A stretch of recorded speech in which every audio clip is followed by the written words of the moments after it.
لحظة يشرفنا بلقاء نتشرف به مع الشيخ محمود بن خميس بن محمد آل حمودة، رئيس مجلس التنفيذي لشركة داحس. حياك الله أبو خميس. الله يحييك ويبقيك. أبو خميس، اليوم نتشرف بتواجدك على أرضية ميدان سي حرمت. بسم الله الرحمن الرحيم. الشرف لنا بتواجد في ميدان سي حرمت، وطبعا ميدان سي حرمت هو ميدان عريق في رياضات الهجن وسباقات الهجن، ومو بغريب على شركة داحس كمساهمات في الجانب المجتمعي بالأخص.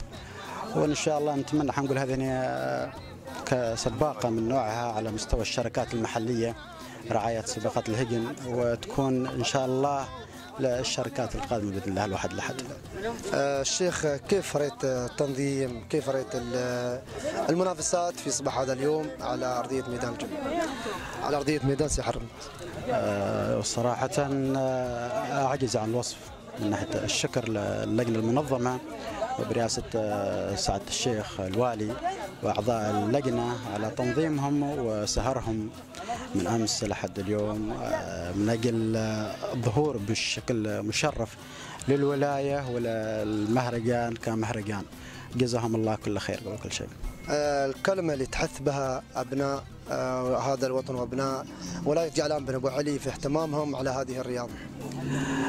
رياضة سباقات الهجن أو تربية الهجن هذه مو بجديدة على أبناء السلطنة، ومولانا حضرة صاحب الجلالة حفظه الله على رعاية خاصة في الجانب الهجن وتربيتها.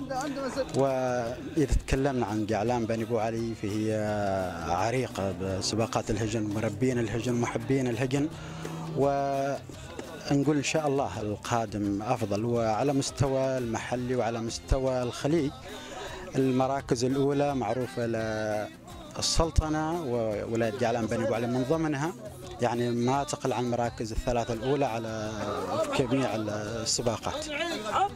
نظرتكم لجوائز هذه الشركة في القادم بإذن الله، هل هي إن شاء الله تكون سنويا أو مكتفية بهذا العام؟ إن شاء الله قبل كل شيء نقول كجوائز هي رمزية، مو بجوائز ذات القيمة اللي تستحق معنا.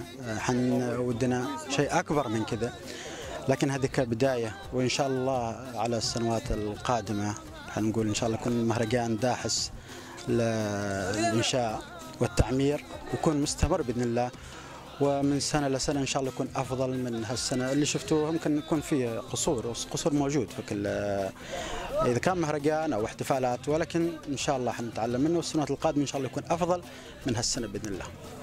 كلمة قبل الختام.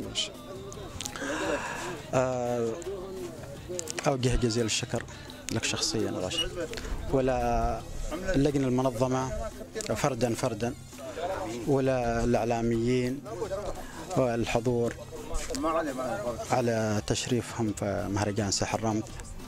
ونتمنى إن شاء الله من الشركات المتواجدة في السلطنة وبشكل خاص موجودة في الولاية أنها تحذو حذوة شركة داحس للإنشاء في المساهمة بشكل مباشر أو بشكل غير مباشر في الرقي بالرياضات، إذا كان نقول الهجن أو الفروسية أو الرياضات الأهلية بشكل خاص، لأنه حنقول شركات موجودة في السلطنة أو في الولاية واجب عليها كمحلي أنها تساهم في الشان.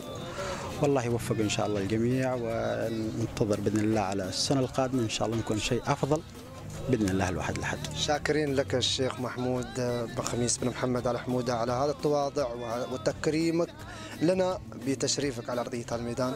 شكرا لك الشيخ. العفو، الشكر لك. شافه صار مذهول دور مرة